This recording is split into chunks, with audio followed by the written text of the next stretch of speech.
50 paragraphs. And we are live, so behave yourself. Hey guys, welcome to Sessions on a Wednesday afternoon, 4 p.m. BST. I have George, Igor, Lazar, and Brent is with us. We're going to be talking about the numbers, the good, the bad, the ugly, the brutal, the lovely, and everything else in between when it comes to data leading up to Black Friday and post Cyber Monday. Before we do, Igor, welcome to the show. I'm not sure if you've been on before, have you?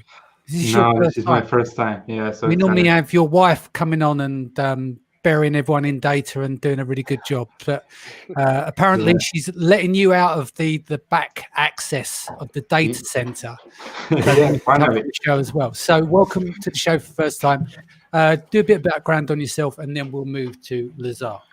Okay, thanks, Danny. So my background is mostly around computer networks, security and protocols and that IT stuff.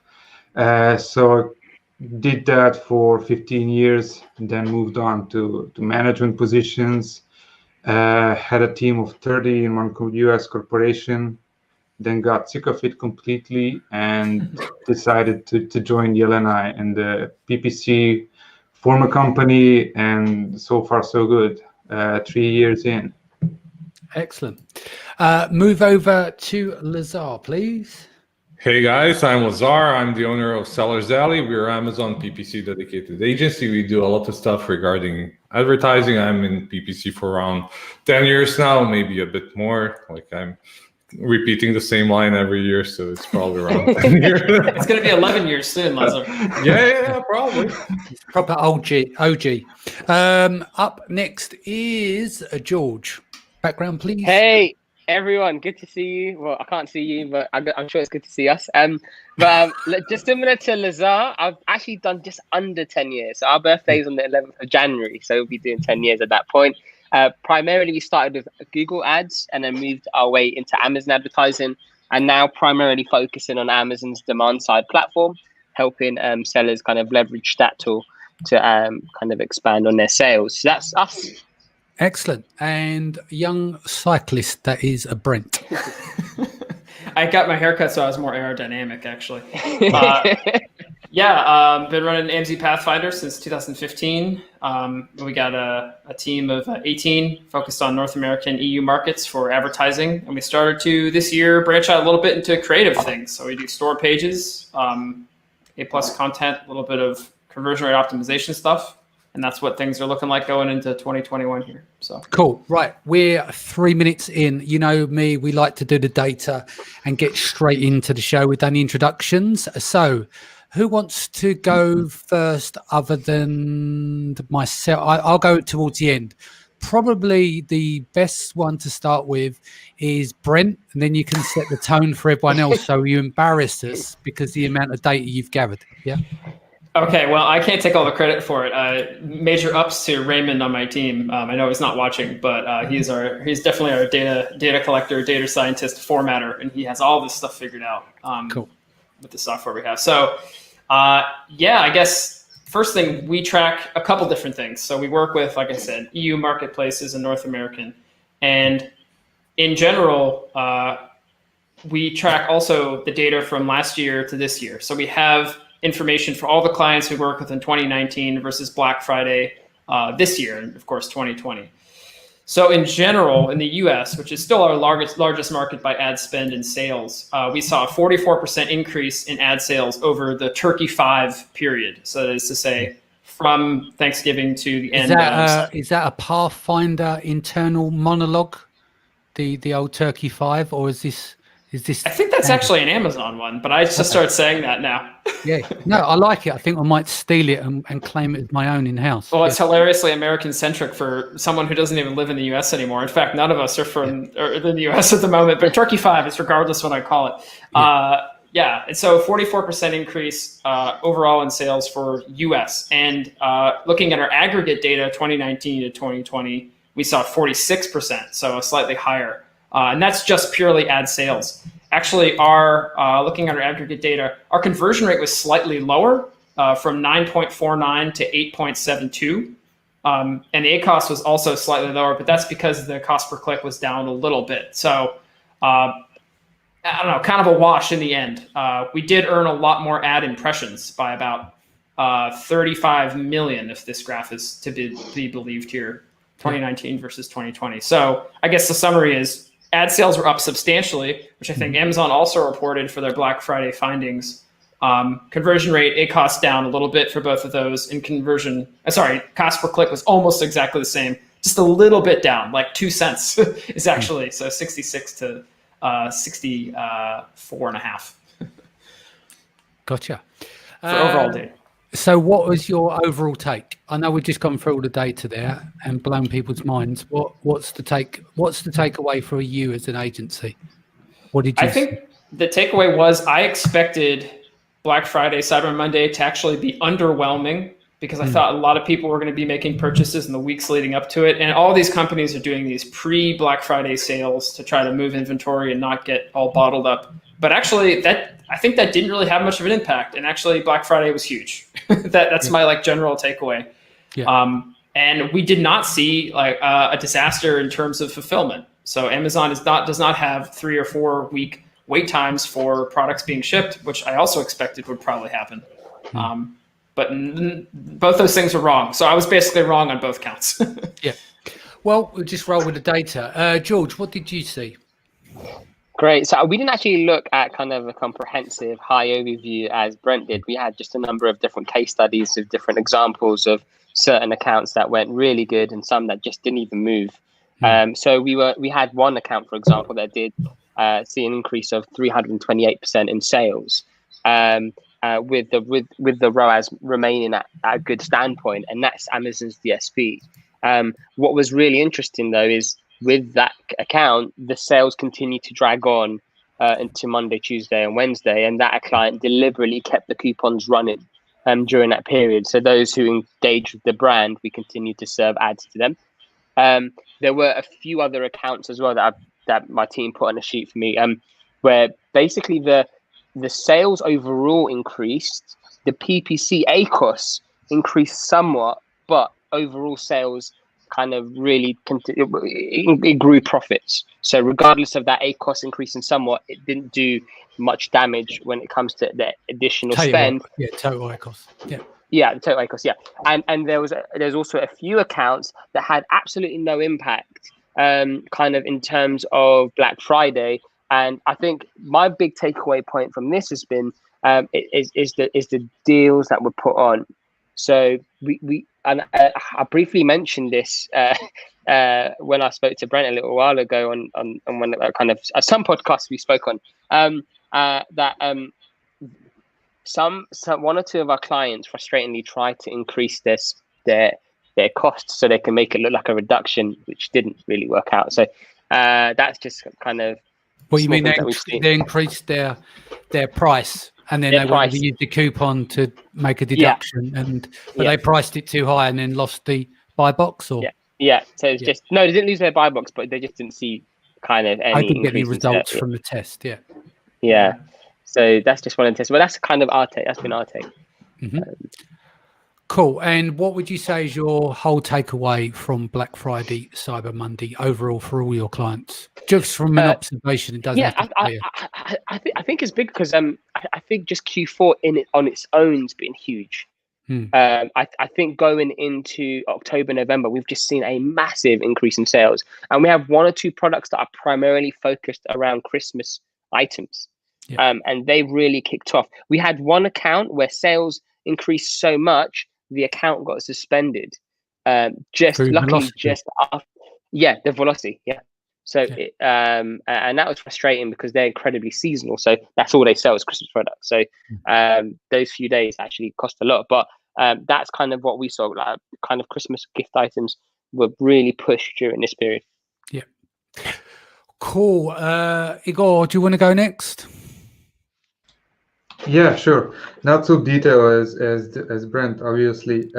Across the board, I've summed up to increase in sales, in overall sales, 80 to 140% on Black Friday mostly. Most of our clients concentrated on Black Friday, not that on Cyber Monday. I don't know why, but as George said, the few that had good deals running after the Cyber Monday, we saw a constant increase in sales and still going like that. So all in all, good deals made a fortune, of course, as each year. But we've seen that for PPC side, there was a huge increase in spend, but not that increase in sales as we expected. It may be because a lot of our clients are in very competitive niches, and it's really pain to get there to sell something at a scale. But yeah, for us, the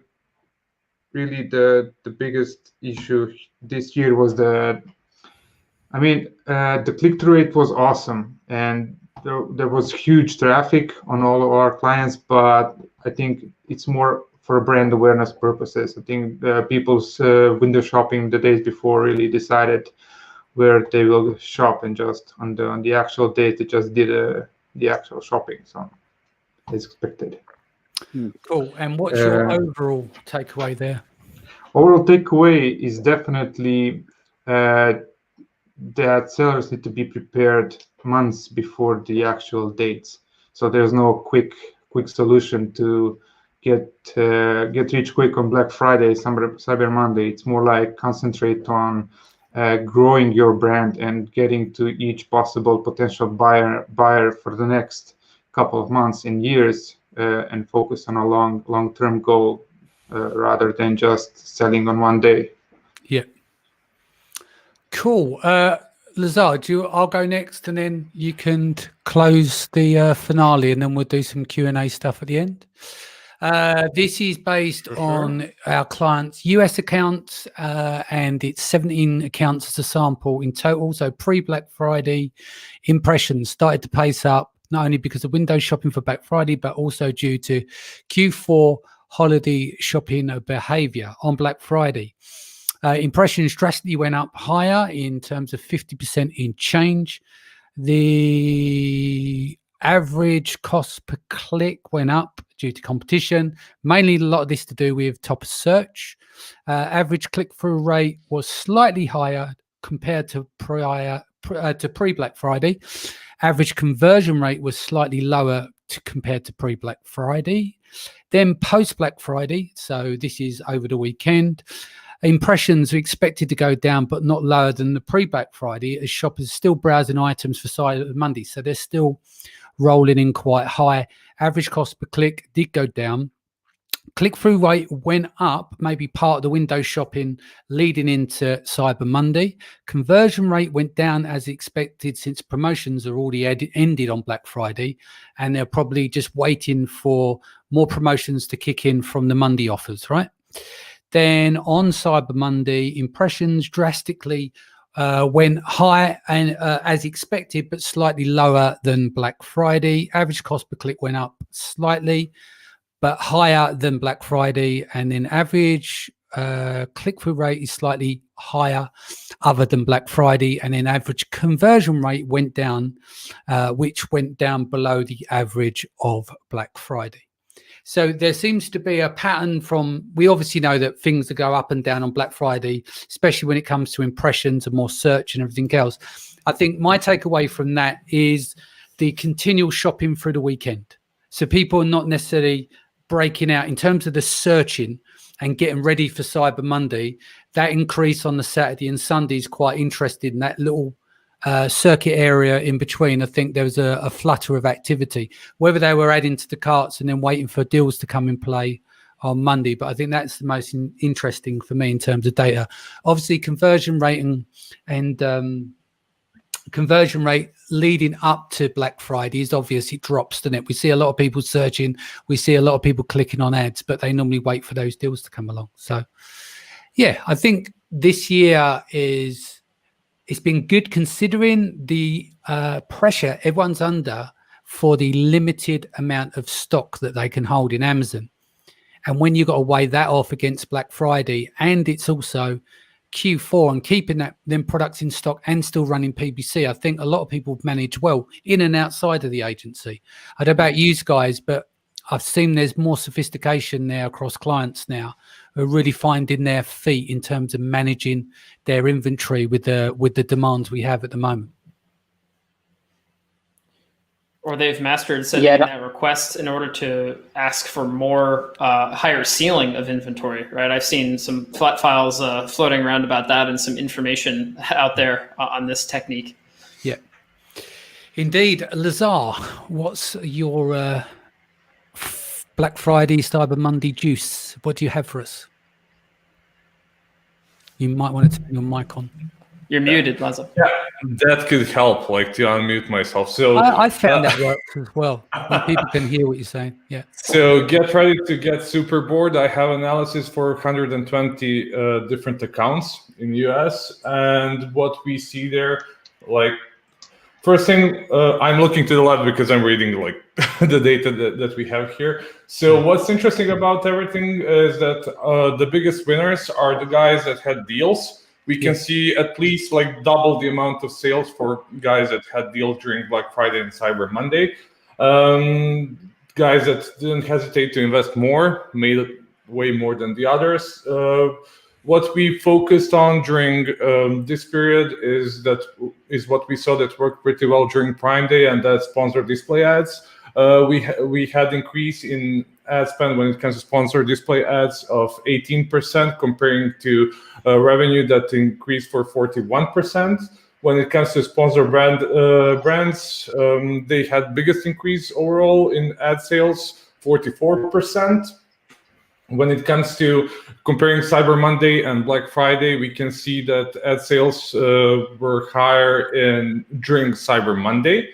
When it comes to losers overall, we can say that guys that didn't have any deals had struggles. Also, comparing like from niche to niche, guys that are selling supplements didn't have that increase comparing to others. We had like really nice comparison between Prime Day and Cyber Monday and Black Friday this year, because those two, like especially Prime Day, like didn't happen in a normal period like it should be. Like out of like combined spend of 120 accounts, we had like $2,000 change, which is insane for that amount of accounts when you combine all of the spend and to have only 2,000 in difference. And when it comes to sponsored product ad spend, it went down for 1%, basically those 2,000. And when it comes to clicks, clicks went down for 20%. When it comes to revenue from sponsored display ads, they went up to 21%. When it comes to overall sales, total revenue from ads went down for only 1%. So basically, it means that our ACUS went up for 1%, which also means that CPC went up a bit more comparing to Prime Day. So overall, what we can say it was pretty solid, and we wanted to compare with Prime Day just because of the strange situation that we have this year, and we didn't compare it to the previous year. Overall revenue comparing to Prime Day went down for 10%, but on the other hand, total order item went up for 1%. We checked other stuff also. We checked DSP and we checked Google attribution and Google sales. When it comes to biggest fails, when it comes to Google, what people probably messed up with is smart bidding systems, because of the short period of time. Google failed a bit there, so guys that manage bids manually or using different tools but not Google tool made sales more profitable. And when it comes to DSP, what we did there, we drew traffic to product listings a lot, and during Prime Day and Cyber Monday, what we focused on that worked the best was remarketing. So that's it. Pretty extensive there. So where do you see the slowdown coming for you guys over the Christmas period now? Because obviously we're now at the business end of Q4. We've had Black Friday, Cyber Monday. Now it's the carry on of the rocket ship, if you like. Where do you see it starting to taper off this year? Start with you, George. Let me unmute myself. So I think it's going to continue until two or 3 days. 2 days before Christmas. So that's where we see kind of a big nosedive. But there's been quite a lot of products that are warming up now. So we kind of those in kind of food, healthy items, supplements.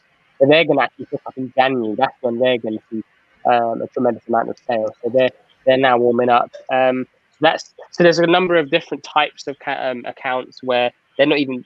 There's some that are not even doing anything right now. So automobile kind of equipment and parts. So that actually we slowed all of that right down until we can get past this Christmas rush. But that's when we expect it to see kind of differences in sales increase and decrease.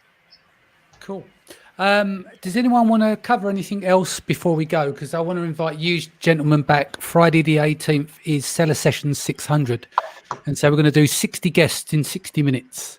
So I'd love to have all you guys back. So put that in the diary. But before we go, is there any parting words at all? I have a couple wins and fails because come on, let's do that. Just to give you some insights. So I also added a category called meh, which is like stuff that didn't really win or fail, just kind of in the middle. Yeah. So just to take you through some wins, sponsored display defensive efforts. So trying to keep competitors off of our pages for our clients. That was definitely successful in terms of actual ACOS, but also like maintaining and protecting their overall sales. I would recommend everybody do that. Top of search bidding, isolated campaigns, sponsored brands video. And the last one I have is actually reducing our bids and our budgets in the days leading up to Black Friday, and then making changes on like a systematic scale for accounts that were expecting a big bump, and doing that the day of, like the morning of Black Friday, to keep our powder dry for that 5-day kind of like spending period, essentially, the Turkey 5, as you now like to call it, Danny. Yeah. After my we'll steal that and take that in the house. George will be having that up on the board, won't he? And Monday's meeting. Yeah. I'm with Brent on this one. Really, sponsor videos and defensive campaigns really did make a change for our accounts this year. Excellent. Cool. Does anyone have anything they want to cover before we go? Look, we can drag this out, or we can actually just give people content. You know, it's like we can just get on now. But one more I wanted to mention was in the meh category. So like, and I have a question for you guys too, as other PPC brains. But the one thing that was kind of meh for us in the middle was sponsored display views retargeting. So the very, very new option that's come out in the past like 3 weeks. We deployed that like basically everywhere in a lot of like top session products for different accounts. And sometimes it's great, and other times it doesn't gain nearly as much traction as you might think. Now, you guys all know that's basically the same ad inventory as DSP, and it uses probably technology in the back end. But this is like the retail version of DSP. And kind of middling success, honestly. You think that people doing all this shopping in the 30 days, because that's what the time window is, before Black Friday would be really incentivized to come back. But I guess if you don't have enough coupons or whatever, people aren't that turned on by it. So it was kind of like, kind of like sad trombone noise in some accounts. And then my last thing is a question. We've done this years ago. We don't do this anymore. But did anyone try campaigns that are like, keyword plus Black Friday, or like Black Friday keyword? Because those never work. Actually don't work anymore. It did back in 2018, but not I think anymore. 2017 is last time we tried it. Yeah, sorry, 17. But we did that actually the first year that we started the agency. We made a massive spreadsheet and put Ellis through hell to set it all up, and it was waste of time. Absolute waste of time. Yeah, waste of time. Yeah, he's still not forgiven me for it. I actually remember that. But you never know, didn't you? So. And the same thing with Christmas keywords. So now everyone's searching Christmas this, Christmas that. Yet again, this strategy, because clients always ask about this, and I want to kind of like air it publicly here so the audience, like, this is not a strategy that has much traction, like generally speaking. Well, the best thing to do is run brand analytics reports on gift keywords and stuff, and then just filter for those. Not saying that you're going to win on those, because your conversion rate is going to be much, much lower. It's more of a lottery.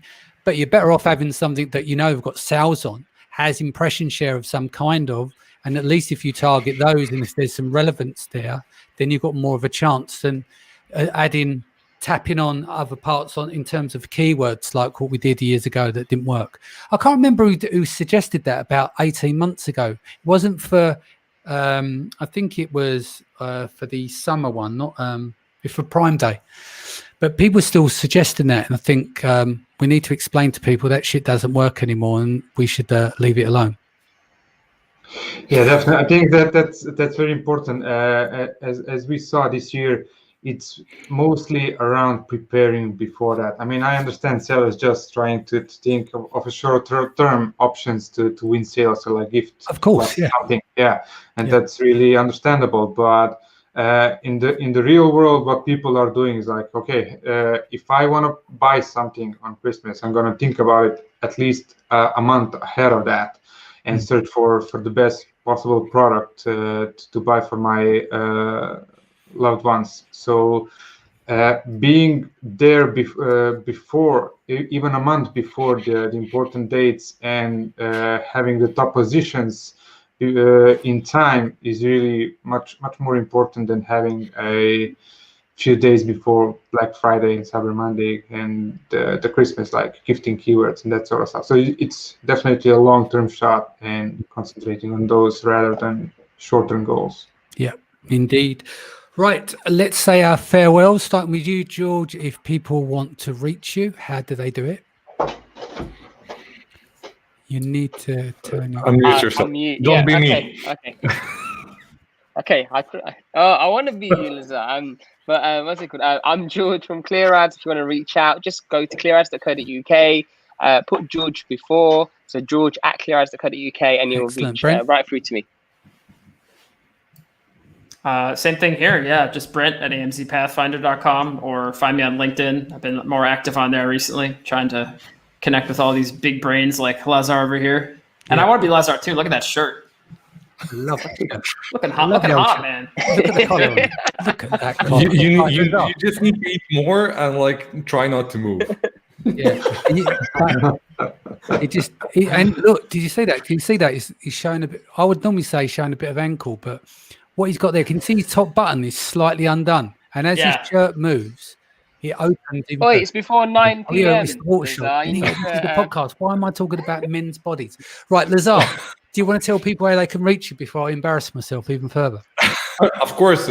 My email is lazar@sellersalley.com, or like just go to our website sellersalley.com and like feel free to. And he's married. Don't slide into his DMs. I know his shirt's undone. Igor, lovely to have you first time on the show. How do people reach you? Yeah, it was a pleasure. Just go to our website, amazoniappc.com, and shoot us an email or chat live with us. We're watching everything. So looking forward to speaking with anybody. Excellent, guys. Thank you for joining us today. Back here again, 4 p.m. BST. Joe Rochfeld will be with me tomorrow. We're going to be talking about Google's algorithm and ranking issues, and we're going to be talking about how page load times on sites that are being penalized or supposed to be penalized as of now in terms of mobile. So you need to get those optimized. We'll walk through that stuff tomorrow. But again, thank you for joining us. I hope you enjoyed this show today. Take care of yourself and take care of your family. See you then.